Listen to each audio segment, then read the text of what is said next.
Standard 8 ધોરણ 8 માં આજે આપણે સ્ટડી કરવાનું છે યુનિટ નંબર 3 જેના એક્ટિવિટી નંબર 6 જે છે ત્યાં સુધીનો આપણે જોઈ ગયા હતા. આગળ વધીએ એક્ટિવિટી નંબર 7 સાથે.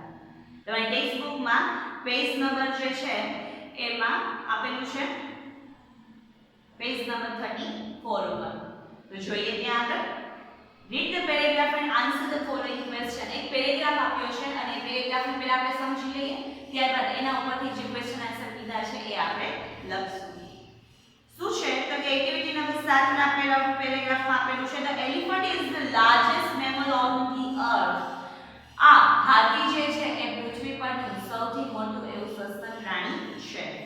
his weight is about 4989 kg. તેનો weight તેનો વજન કેટલો હોય છે તો કે છે 4989 કિલો જેટલો હોય છે. he eats grass, leaves, fruits and bugs.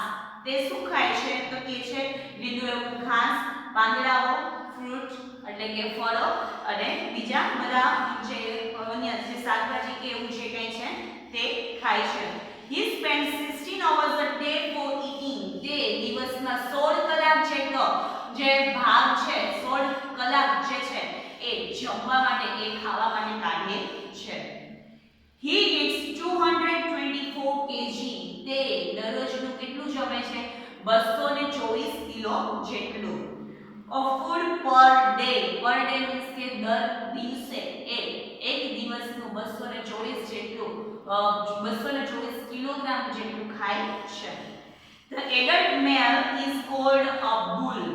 adult male એટલે કે હાથીમાં જે સૌથી મોટો એવો હાથી એટલે કે જેને કહી શકીએ અને એ પણ કયો મેલ પુરુષ જાતિનો જે છે નર જાતિમાં જે સૌથી વૃદ્ધ હોય તેને શું કહેવામાં આવે છે તો કે અ બુલ તરીકે ઓળખે છે. the adult female is called a cow. અને જે નારી જાતિનો સૌથી મોટો એવો જે હાથી હોય છે એને શું કહે છે તો કે અ કાઉ. નર જાતિને કહે છે બુલ અને નારી જાતિને કહે છે કાઉ. a baby of elephant is called a calf. અને જે આનું બચ્ચું હોય છે એમના બેનું કે મોટી ઉંમરનો હાથી અને હાથીની જે છે એનું જે બચ્ચું હોય છે ચિલ્ડ્રન એનું જે ચાઇલ્ડ છે એને કહેવામાં આવે છે a calf. his eyesight is poor. તેની eyesight તેની જોવાની જે શક્તિ છે એ એકદમ નબળી હોય છે. he can smell from 3 to 5 kilometer away. તે 3 થી 5 કિલોમીટર દૂર હોય તેને સૂંઘી શકે છે. he has the largest brain in the animal kingdom. animal kingdom એટલે કે પ્રાણીના રાજમાં સૌથી મોટું મગજ હોય તો એ કોનું છે તો કે હાથીનું. his sound is referred to as a grunts, purrs, bellows, whistle and trumpeting. તેના અલગ અલગ જે અવાજો છે એ અલગ અલગ અવાજ મીન્સ કે અવાજની જે તીવ્રતા છે એને અલગ અલગ નામથી ઓળખવામાં આવે છે. સૌ મોટો એકદમ ગુસ્સાથી અવાજ કરે તો એને આપણે ટ્રમ્પ તરીકે ઓળખ્યું. એ આપણે યુનિટમાં આપણે જોયું કે એને ટ્રમ્પેટ કહેવાય છે.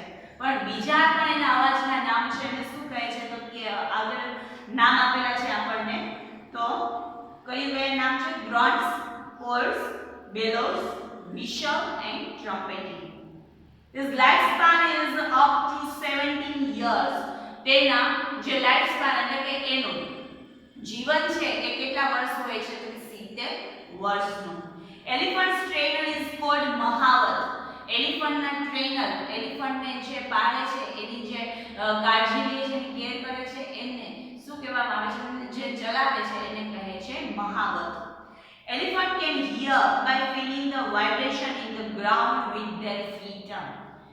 એલિફન્ટ આ હાથીઓ છે એ જે જમીન અથવા જમીનની નીચે અથવા તો જમીનમાં જે કંઈ અવાજ થાય છે એને ફીલ કરી શકે છે અને સાંભળી શકે છે through his feet. કેના દ્વારા તો કે એમના પગ દ્વારા. તો આ એલિફન્ટ વિશે આપણને હાથી વિશેની માહિતી જે છે એ આપેલી છે આ પેરેગ્રાફમાં. એના ઉપરથી થોડા એવા પ્રશ્નો છે તો એ જવાબ આપણે પેરેગ્રાફ ઉપરથી લખવાના છે. તો લખીએ what is the average weight of the elephant. એલિફન્ટનો એવરેજ મોસ્ટ ઓફ આપણે જોતા હોય એમાં સૌથી એવરેજ એટલી વજન હાથીનો કેટલો હોય છે તો લખો એમાં the average weight of the average weight of the elephant is the average weight of elephant is 4989 4989 kg.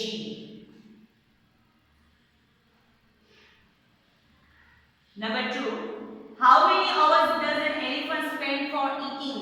Elephant આ હાથી છે એ દિવસના કેટલા કલાક જમવા માટે ખાવા માટે કાઢે છે? જવાબ લખો an elephant spends 16 hours a day for eating. Then number 3, how much food does an elephant take in a day? Elephant હાથી જે છે એ એક દિવસનું કેટલું ખાવાનું ખાય છે? એમાં લખો an elephant takes 224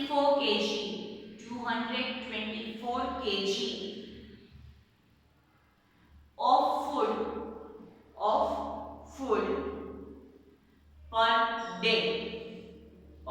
food per day. ત્યારબાદ what does an elephant eat? Elephant જે છે એ શું ખાય છે? તો લખો એમાં answer an elephant eats grass, leaves, fruits and buds. Then number 5, what are the unique facts about an elephant? હાથી માટેની યુનિક જે તો આપણે ન ઓળખી હોય છે તો બીજામાં આપણે ન જોઈએ એવી અદ્ભુત એવી શક્તિઓ કઈ કઈ છે? તો લખો એમાં ફર્સ્ટ નંબર 1 કરીને an elephant has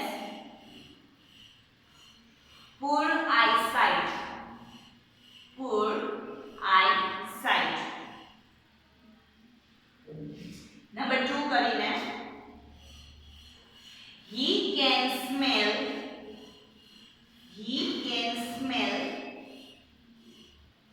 from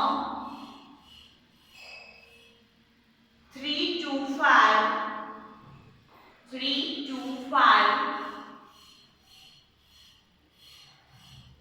kilometer away.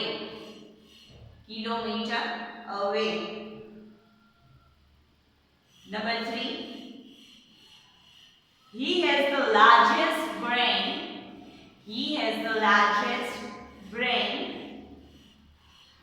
in animal kingdom.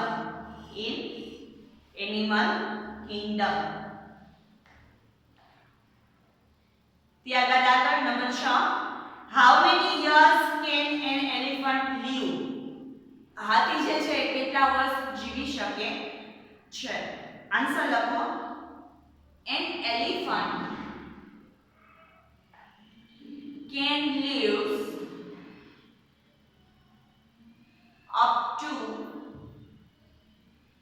70 years.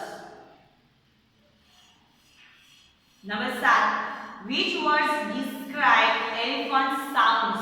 કયા શબ્દો છે એ હાથીનો અવાજ ડિસ્ક્રાઇબ કરે છે? તો જવાબ લખો grunts,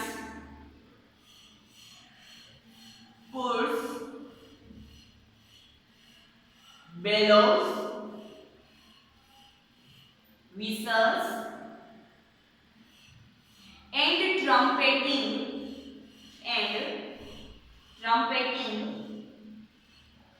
describe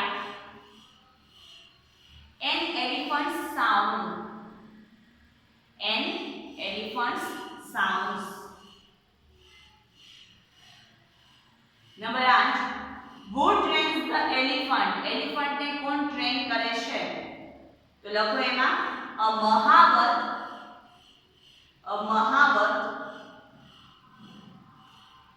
trains and elephants. A Mahawat trains and elephant. ત્યાં એક્ટિવિટી 7A જે છે એ કમ્પ્લીટ થાય છે. પેરેગ્રાફ જોયો અને એના ઉપરથી પ્રશ્ન જવાબ આપણે લખ્યા. ત્યારબાદ આગળ B માં છે તમને કોષ્ટક આપેલું છે. કોષ્ટકમાં થોડા એવા વર્ડ છે. એ વર્ડ છે એક્સપ્રેશન ના કે કઈ સિચ્યુએશન હોય તો તમે કેવા એક્સપ્રેશન કેવો વર્ડ કેવો ફ્રેઝ જે છે એ તમે એમને કહી શકો. કયા કયા છે જોઈ લઈએ પહેલા એમને. Oh God, how beautiful, what a wonderful idea, bravo, so huge, oh no. તો આ જે વર્ડ છે એને કઈ સિચ્યુએશનમાં આપણે આપણા એક્સપ્રેશન તરીકે વાપરીએ છીએ તો એ ફ્રેઝને જોઈ લઈએ. Riya misses the train. Riya જે છે એની ટ્રેન મિસ થઈ જાય છે તો આપણે કેવો એક્સપ્રેશન આપશી? ઓ નો. એ આપણું એક્ઝામ્પલ હતું. નીચે જોઈએ સેકન્ડ. ફર્સ્ટમાં Maria sees an accident. Maria જે છે એ એક્સિડન્ટને જુએ છે તો શું બોલશે તે? એના એક્સપ્રેશન શું હશે? લખો તેમાં ઓ ગોડ, અરે ભગવાન. સેકન્ડ, લીલા સીઝ અ બ્યુટીફુલ ફ્લાવર. લીલા જે છે એને સુંદર એવું ફૂલ જોયું તો એ જોઈને શું બોલશે? તો લખો એમાં હાઉ બ્યુટીફુલ. હાઉ બ્યુટીફુલ, કેટલું સુંદર. ત્રીજું, આશા gives a good idea. આશા જે છે એને સારો વિચાર આપ્યો તો એ આપણે શું કહીશું એને? what a wonderful idea. What a wonderful idea. Fourth, Jigar wins the race. જીગર જે છે એને રેસ જીતી ગયો તો શું આપણે કહીશું? બ્રાવો. અથવા તો એ પણ બોલે બ્રાવો. પાંચમો, Zoya sees a dinosaurs picture. જોયા જે છે એને જે ડાયનોસોર્સ છે એમનું પિક્ચર, ડાયનોસોર જે છે એમનું પિક્ચર જોયું તો એ જોઈને શું બોલશે? ડાયનોસોરનું પિક્ચર જોઈને તો ડાયનોસોર આપણે ખબર છે કેટલા મોટા હોય છે તો એને જોઈને શું બોલશે? એનું શું એક્સપ્રેશન આવશે? તો લખો એમાં સો હ્યુજ. હ્યુજ મીન્સ વિશાળ, મોટું.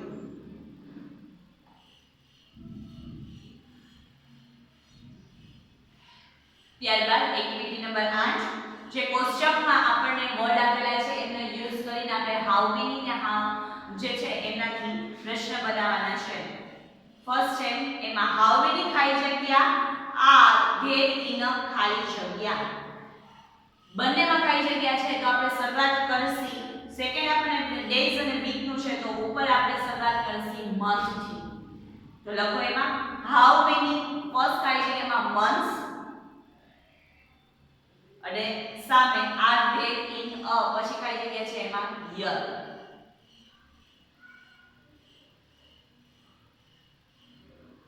કે વર્ષમાં કેટલા મહિના હોય છે? How many months R there in a year.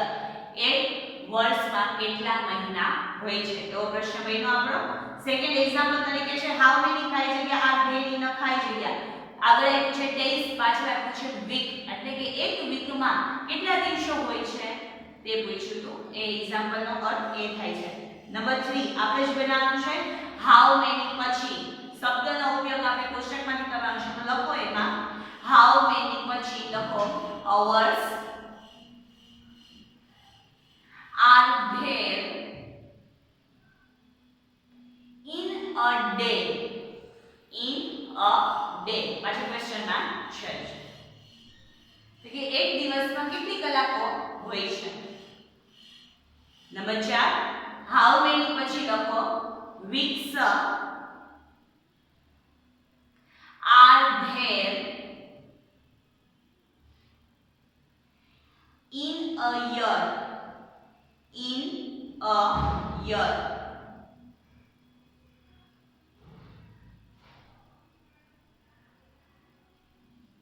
એવી રીતે પાંચમામાં લખો હાઉ મેની પછી minutes, how many minutes are there in an hour. ત્યારબાદ પાંચમામાં લખો how many days are there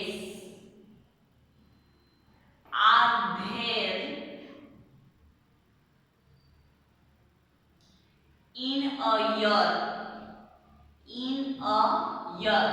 એક વર્ષમાં કેટલા દિવસો હોય છે?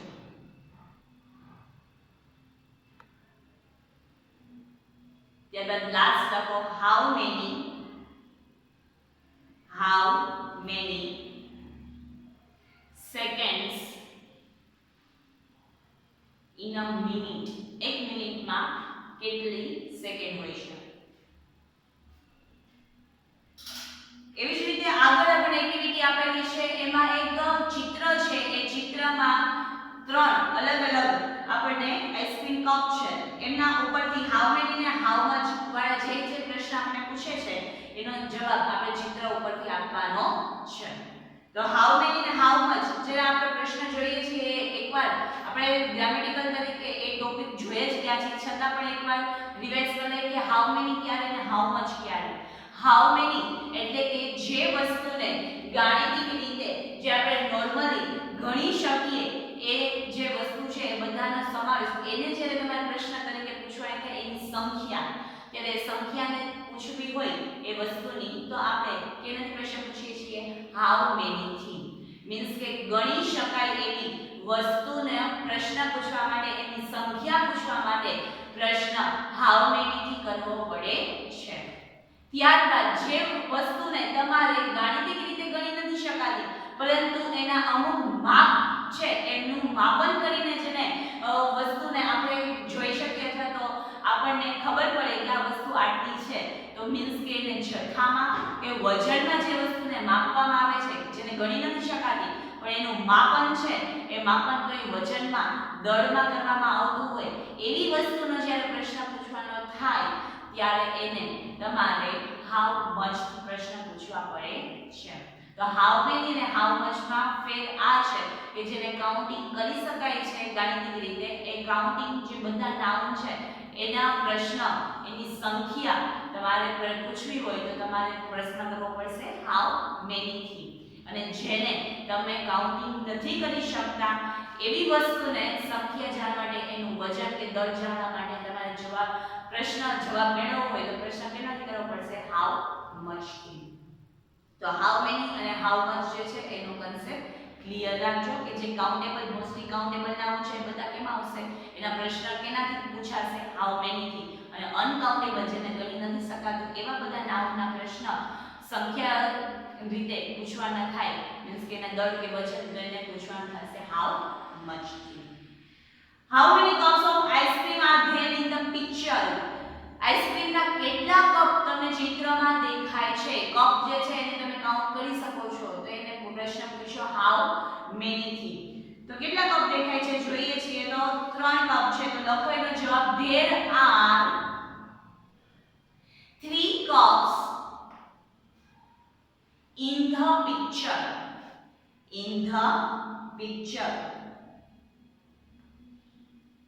Table number 2.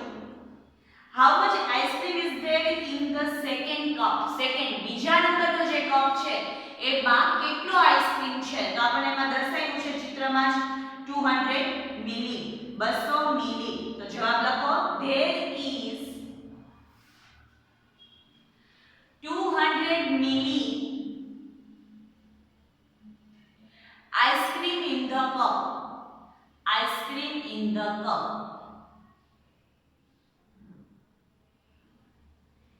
ત્યારબાદ રૂપીસ છે.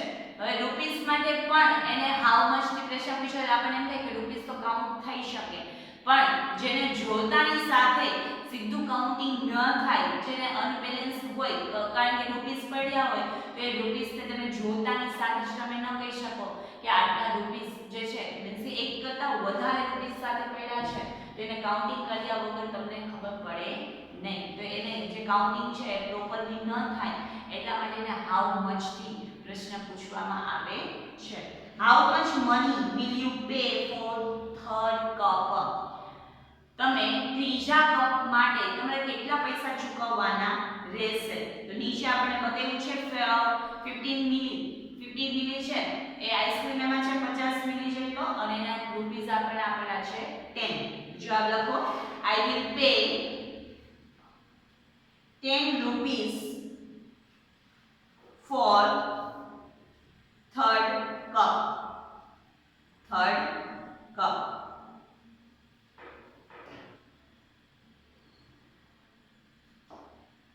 ત્યારબાદ સામે 3 બોટલ છે તો એ બોટલના ખાલી જગ્યા R there in the picture. એનો આપણે પ્રશ્ન પૂછવો છે તો શેનાથી પૂછી શકીએ? How many. તો લખો એમાં પ્રશ્ન હાઉ મેની બોટલ્સ.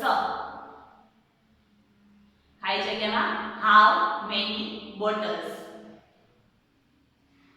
એટલે પ્રશ્ન આપણો બની ગયો how many bottles are there in the picture. પિક્ચરમાં કેટલી બોટલ છે તો જવાબ પણ આપણે લખવાનો છે. લખો એમાં there are 3 bottles in the picture. તે જે ચિત્ર છે એમાં 3 બોટલ છે. સેકન્ડ છે એમાં પણ આપણે બ્લેન્ક પૂરવાની છે. ખાલી જગ્યા is there in the first bottle. First બોટલમાં શું છે તો એ આપણે કેટલું છે એ પૂછવું હોય તો લખો એમાં how much cold drinks. How much cold drinks.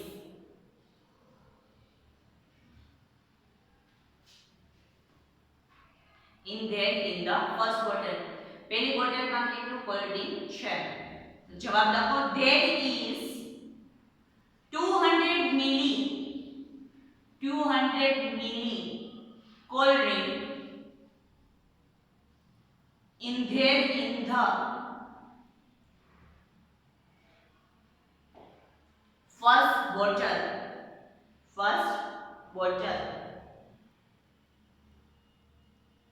ત્યારબાદ નંબર 3 ખાલી જગ્યા when you pay for the second bottle. તો એ પે કરે છે એટલે રૂપીસ પૂછવું પડશે આપણે. તો લખો એમાં how much rupees. ખાલી જગ્યામાં how much rupees will you pay for the second bottle. બીજી બોટલ લેવા માટે તમારે કેટલા પૈસા ચૂકવવા પડશે? જવાબ લખો I will pay 40 rupees for the second bottle. Okay, બીજી જે બોટલ છે એના માટે હું 40 રૂપિયા ચૂકવીશ. ત્યારબાદ આગળ ખાલી જગ્યા books are there on the shelf. shelf એટલે કે માળિયું, ખાનું. તો એ ખાનામાં તમને કેટલી બુકો જોવા મળે છે? તો લખો એમાં how many books. પછી તો પ્રશ્ન આપેલો છે તો how many books are there on the shelf. Counting કરતા ખબર પડે છે કેટલી બુક છે તો કે 5. આન્સર લખો there are 5 books on the shelf.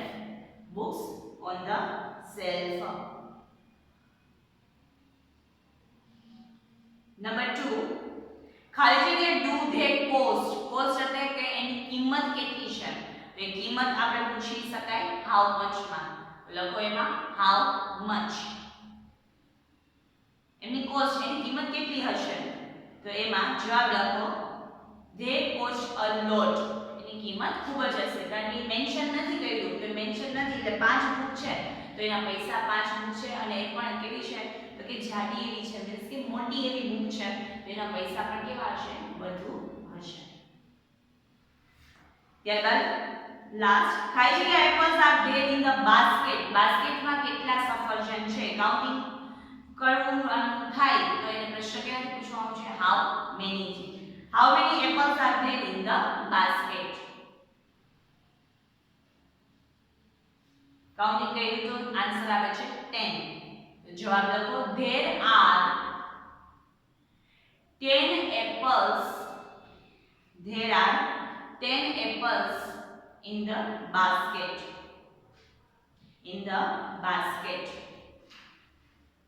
ત્યારબાદ ફરીથી એની કોસ્ટ પૂછે છે ખાલી જગ્યા do they cost, તેની કોસ્ટ કેટલી છે તો they gave the cost a lot, એના પણ રૂપીસ છે મેન્શન નથી કર્યા એટલે સફરજન છે 10 છે તો એનો ભાવ પણ વધુ જશે. they cost a lot.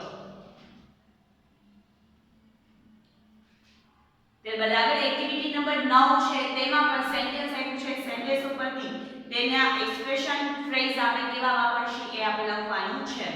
First કીધું છે you are talking with your friends and your mobile phone rings up. તમે તમારા મિત્રો સાથે વાત કરો છો અને ત્યાં જ તમારો ફોન વાગે છે તો તમે શું કહેશો, તમારું એક્સપ્રેશન શું હશે તો લખો એમાં I am sorry. મિત્રને સોરી કહીને તમે પછી તમારો ફોન જે છે એ રિસીવ કરશો. ત્યાં લખો I am sorry. Number 2 you win a prize. તમે ઇનામ જીત્યું તો તમારી એક્સપ્રેશન કેવા હશે લખો જવાબમાં wow, I can't believe it. wow, I can't believe it. મને વિશ્વાસ આવતો નથી. Third, you can't understand what your friend is saying. તમને ખબર નથી પડતી કે તમારો મિત્ર શું કહેવા માંગે છે. ન ખબર પડે તો તમે શું માંગો કે સોરી માફ કરજો મને હું નથી સમજી શકતો તો એ માફ કરજો એને સોરી તો આપણે કહી શકીએ. બીજો જે વર્ડ છે એ છે pardon. I am sorry, pardon. Fourth check, your father introduced you to his friend, you shake hands with him. તમારા પિતા જે છે એ એમના મિત્ર સાથે તમને મળાવે છે અને તમે એની સાથે હાથ મિલાવો છો તો શું કહેશો nice to meet you. તમને મળીને આનંદ થયો. Number 5, your sister is leaving for school to take a part in a debate. તમારી જે બહેન છે એ ડિબેટમાં પાર્ટ લેવા માટે સ્કૂલમાંથી જાય છે તો તમે શું કહેશો best of luck. best of luck. Number 6, you are thirsty, you will tell your mother. તમને તરસ લાગી છે તો તમે તમારા મમ્મીને શું કહેશો લખો I need water badly. I need water badly. મને ખૂબ જ પાણીની જરૂર છે. 7th, your naughty friend is pinching you. pinching you means કે આપણે જે ગુજરાતીમાં કહીએ છીએ ચીટીઓ ભરવો. તો તમારો જે મસ્તીખોર એવો ફ્રેન્ડ છે એ તમને પિંચ કરે છે તો તમે શું કહેશો અચાનકથી પિંચ કરે તો આપણાથી બોલાઈ જાય શું ouch. Ouch. Number 8, you hear that India has lost the cricket match. તમે એવું સાંભળ્યું કે ઇન્ડિયા ભારત જે છે એ મેચ હારી ગયું તો શું કહેશો તમે તો એનો એક્સપ્રેશન લખો alas, અરે રે એવું. 9th, you see the Taj Mahal. તમે તાજ મહેલને જોયો તો એને જોતા તમે કેવા એક્સપ્રેશન આપશો લખો એમાં how beautiful અથવા તો how wonderful. Number 10, your school wins the trophy. તમારી સ્કૂલ તમારી શાળા જે છે એ ટ્રોફી જીતી ગઈ તો એ જોઈને એમાં એ સિચ્યુએશનમાં તમારા એક્સપ્રેશન શું હશે hip hip hooray. hip hip hooray. તો આજે હતા એ સિચ્યુએશન અને સિચ્યુએશનમાં કેવા તમારા એક્સપ્રેશન વાઇઝ ફ્રેઝ હોય એ આપણે જોયા. આગળ છે એક્ટિવિટી નંબર 10. ઘણા બધા લેટર જે છે ને એક સાથે એકદમ ગુચ્છ કરીને તમને આપેલા છે તો એમાંથી તમારે એક એક લેટરને અલગ પાડીને જે તમને કીધું છે સૂચના આપેલી છે એ પ્રમાણે તમારે મેન્શન કરવાનું રહેશે નામ. ફર્સ્ટમાં કીધું છે pick the name of a month using those letters of alphabet which don't appear here. તમને જે આલ્ફાબેટ એમાં દેખાતા નથી મીન્સ કે એકદમ ગૂંચવાળા છે તો એમાંથી કોઈ પણ એક એક આલ્ફાબેટ લઈને એવું નામ બનાવવું છે કે જે એક મહિનાનું નામ બને. તો જો એમાંથી બનાવવાનું છે. એમાં જે છે એ દેખાતા નથી, તો એ દેખાતા નથી તમે આખા જે જોશો એમાંથી જે વર્ડ નથી દેખાતા એ બનશે તમારો જૂન, જે યુ એન ઈ. આ 4 લેટર છે એ એમાં અપિયર નથી, મીન્સ કે દેખાતા નથી, ડિસઅપિયર છે, અદ્રશ્ય છે. તો એ 4 લેટરમાંથી નામ બનવામાં આવ્યું અને એ નામ કેનું થયું? મંથનું, જૂન. લેવલ આગળ B. Make the name of bird using the letter of the alphabet which don't appear here. એવી જ રીતના બીજામાં પણ જે લેટર આપેલા છે એ લેટરમાંથી અમુક લેટર જે છે એ દેખાતા નથી, તો એ કયા દેખાતા નથી એ હિન્ટ આપતા કહે છે કે એ બનશે તમારું બર્ડનું નામ. અને એ જે લેટર દેખાતા નથી એનો યુઝ એવી રીતે કરવાનો છે કે જેથી એક પક્ષીનું નામ બને. તો અહીંયા લખો ક્રો, કાગડો.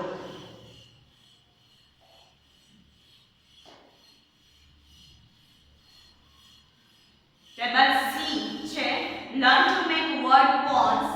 Every top to bottom should consist of complete words consisting of letters derived from the previous word with one letter dropped every time. તમારે શું કરવાનું છે? તો એમાંથી એક એક શબ્દ જે છે એને કાઢતા જવાના છે અને નીચે સુધી એક આપણે કહીએ કે કોન જેવું, તો એ કોન જેવું કરવાનું છે. ફોર એક્ઝામ્પલ 4 માંથી 3 માંથી 2 2 માંથી 1. તો આવી રીતના એક કોન ટાઈપ તમારી જે સિક્વન્સ છે એ રિવર્સ સિક્વન્સમાં તમારે જઈને એક એક વર્ડને એક એક આલ્ફાબેટને કાઢીને એ વર્ડ કરતું જવાનું છે. એક્ઝામ્પલ આપ્યું છે ટેલ. તો ટેલ માંથી આગળ એક વર્ડ કાઢી લીધો અને થઈ ગયું એલ આઈ ટી, પછી આઈ ટી અને પછી આઈ. એવી રીતે છે ચાર્ટ.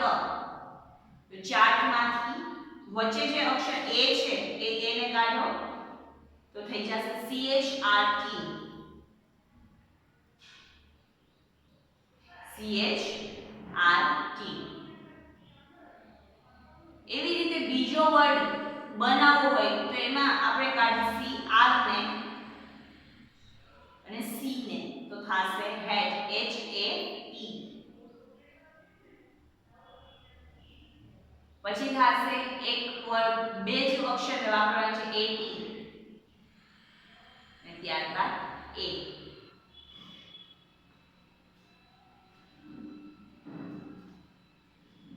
ત્યારબાદ છે ટ્વિન. ટ્વિન છે T W I N E. Twin માંથી પહેલા 3 વર્ડને વાપરીએ છીએ, ટી કાઢીએ છીએ તો 3 વર્ડ વાળો 4 વર્ડ વાળો જે વર્ડ બને છે 4 અક્ષરથી એ છે win, W I N E. Twin word માંથી આગળ ટી કાઢતા વર્ડ બને છે વિન. એવી રીતે 3 વર્ડને 3 આલ્ફાબેટને યુઝ કરીને બનાવવાનો આવતો વર્ડ છે વિન. પછી 2 વર્ડ વાળો ઇન અને છેલ્લે આઈ. ત્રીજો વર્ડ આપ્યો છે મેડમ. મેડમ માંથી પહેલા બનાવવાનું છે આદમ, એ ડી એ એમ, આદમ. પછી 3 અક્ષર વાળો વર્ડ છે ડેમ. 2 વર્ડ વાળો છે એમ, એ એમ અને છેલ્લે એ. ત્યારબાદ આવો એક્ટિવિટી નંબર 11 માં ઓપ્ટિકલ ઇલ્યુઝન. ઓપ્ટિકલ ઇલ્યુઝન તમારી આંખ જે છે એને ઇલ્યુઝન તમે જેટલું જોશો એટલી એમાં જે ગુચ જે છે એનું ઇલ્યુઝન તમને અલગ અલગ લાગશે. સાઈડથી જોવો, ઉપરથી જોવો, નીચેથી જોવો, ચોપડી તમે બુક છે સૌડી કરો, ઊંધી કરો તો એક એવું ચિત્ર છે કે તમે એને જે ડાયરેક્શનથી જોશો એ ડાયરેક્શનમાં તમને કંઈક નવું જોવા મળશે. તો ઓપ્ટિકલ ઇલ્યુઝન વાળું જે આ ચિત્ર છે એના ઉપરથી ચિત્ર ઉપરથી તમે થોડા ક્વેશ્ચન કીધા છે. એ ક્વેશ્ચન સોલ્વ કરાવી દઉં છું, આન્સર લખાવું છું. તમારે એમાં જે છે એને ટેલી કરવું હોય તો તમે તમારા ફ્રી ટાઈમમાં એ એક્ટિવિટી કરી શકો છો. શું છે question? How many faces are there in the picture? આ જે ચિત્ર છે એમાં તમને કેટલા ફેસ જોવા મળે છે? તો એમાં આન્સર લખો 32. 32. તમે જ્યારે ફ્રી હોય તો આ એક્ટિવિટી તમે કરી શકો છો. આન્સર લખાવી દઉં છું. હવે એ આન્સરને તમારે એ ચિત્રમાંથી ગોતવાના રહેશે. Number 2, how many young ladies faces are there in the picture? Young ladies ના નારીના જે છે એ ચિત્ર સ્ત્રીઓના કેટલા એના ફેસ એના મુખ જોવા મળે છે આ ચિત્રોમાં? તો લખો answer 8. 8. Number 3, how many young men's faces are there in the picture?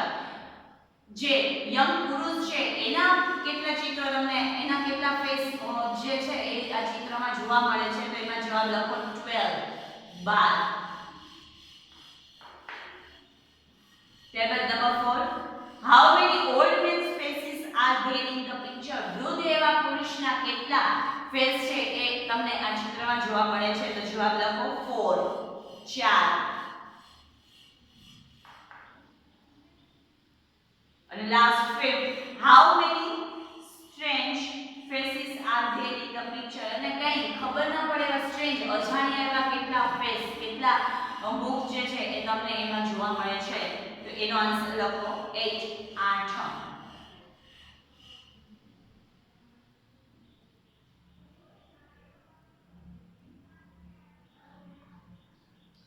તો ત્યાં એક પ્રશ્ન જે છે કમ્પ્લીટ થાય છે. પછી બી આપ્યો છે પ્રોજેક્ટ વર્ક છે. શું છે આપણે જોઈ લઈએ.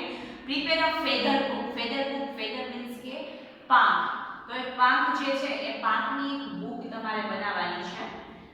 ફેધર પીછા, જેને આપણે પીછા તરીકે ઓળખીએ છીએ તે ફેધર્સ પીછા જે છે એમને collect a feather from your surroundings. આવા જે પીછાઓ જે તમારી આજુબાજુ રહેલા હોય, જે પાંખ છે એ પાંખમાંથી જે પીછા નીકળેલા હોય ઘણા એવા પક્ષીને તમને આજુબાજુ જોવા મળશે.